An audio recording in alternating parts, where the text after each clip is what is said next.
Welcome to DEMOCREPUBLIX, where we cover the real news that matter to we the people. Washington Post. 4 Pinocchios to Harris, Warren over Ferguson murder claim. Hot Air reports that Vox tried teeing this up yesterday while distancing themselves from truth. But the Washington Post delivers on its fact check against Kamala Harris and Elizabeth Warren. Both Democratic presidential candidate campaigned last week on the need to solve the murder of Michael Brown in Ferguson 5 years ago.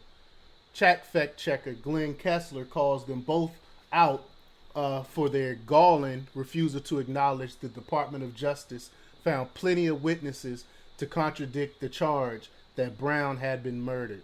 And mind you that this was Barack Obama's DOJ, who at the time had a black attorney general, I would like to say. I think it was Loretta Lynch. I can't remember if it was Loretta Lynch or Holder, but I think might have been Loretta Lynch. But the first witness, they called it Witness 102. It was a 27-year-old biracial man, mind you. He said Brown was wrestling through the window, but he was unable to see what Wilson was doing. After a few seconds, Witness 102 heard a gunshot. Witness 102 thought he had just witnessed the murder of a police officer because a few seconds passed before Wilson emerged from the SUV. Brown had tried to grab Wilson's gun, but ended up getting shot in one of his hands. The report said autopsy results and bullet trajectory skin from Brown's palm on the outside of the SUV door, as well as Brown's DNA on the inside of the driver's door, corroborate Wilson's account that during the struggle, Brown used his right hand to grab and attempt to control Wilson's gun. Now, Witness 103, a 58-year-old black man, the witness saw Brown punching Wilson at least 3 times in the facial area through the open driver's window of the SUV. Witness 103 described Wilson and Brown as having hold of each other's shirt, but Brown was getting a couple blows. Wilson was leaning back towards the passenger seat with his forearm up in an effort to block the blows. Then Witness 103 heard a gunshot and Brown took off. And Witness 104 was a 26-year-old biracial woman.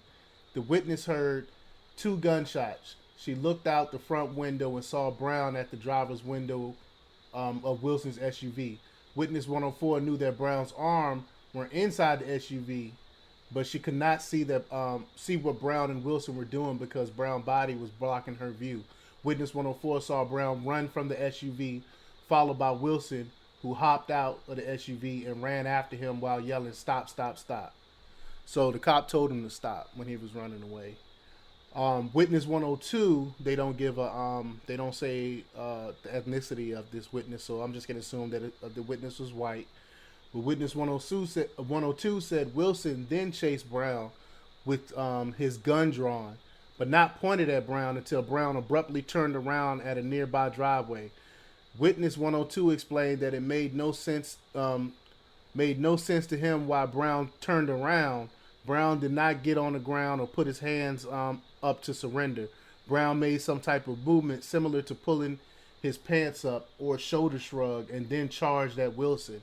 So this witness said that Brown had actually ran away from the cop and stopped and then came and ran towards Wilson, the cop.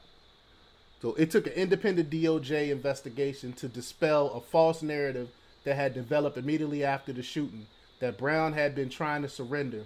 Multiple news outlets gave credence to the reports that Brown had his hands up when Wilson shot at him, turning "hands up, don't shoot" into a protest chant. Only much later did that get proven to be false, but by the time the lie had spread so far and activists had so much investment in it that the truth no longer mattered. In fact, Brown had committed a strong arm robbery just before this confrontation. And, the news media didn't even report on that. That's the whole reason why the cop was called out, because he robbed a convenience store. And after he robbed the convenience store, he was walking in the middle of the road And when the cops got called, and the cop had came over, and while Brown was walking in the middle of the road, he had came over and basically tried to make the arrest of Brown, and Brown fought back, and Brown ran away, and that's basically what happened. And the media covered all that stuff up and tried to make it like a black and white thing. And even witnesses, the majority of the witnesses were either biracial or black, said that Brown basically attacked this cop. So and you got Warren and Harris coming out today basically saying that this cop flat out just murdered Brown, when that wasn't even the case really. The cop was defending himself, plain and simple. And why would you fight a cop? You know, you have no reason to fight a cop. And they paint Brown as this innocent kid, where basically he just robbed a convenience store.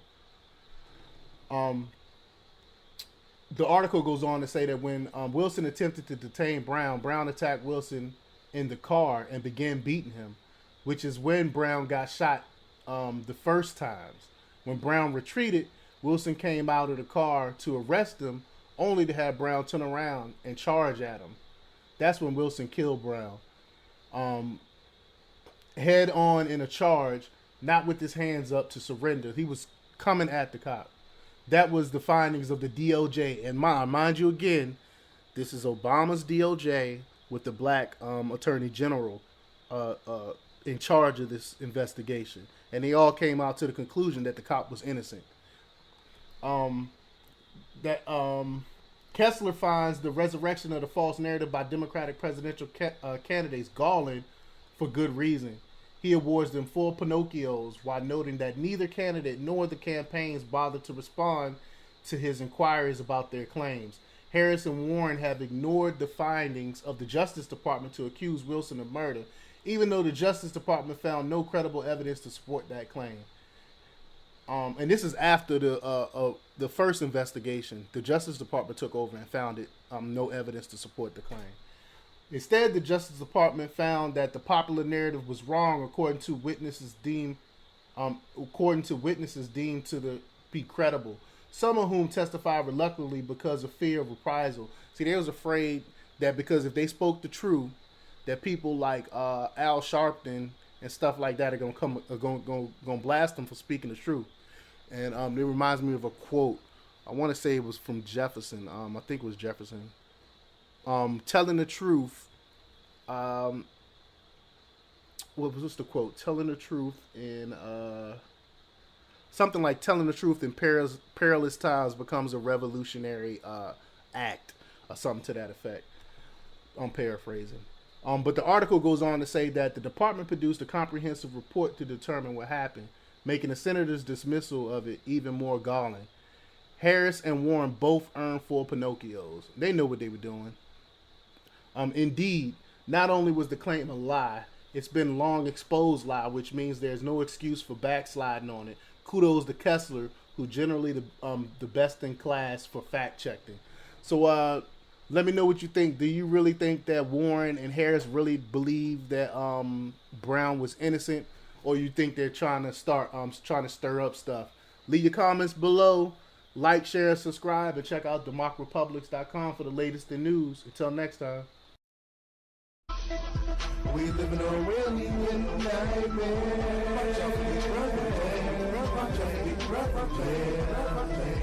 We living on a really nightmare.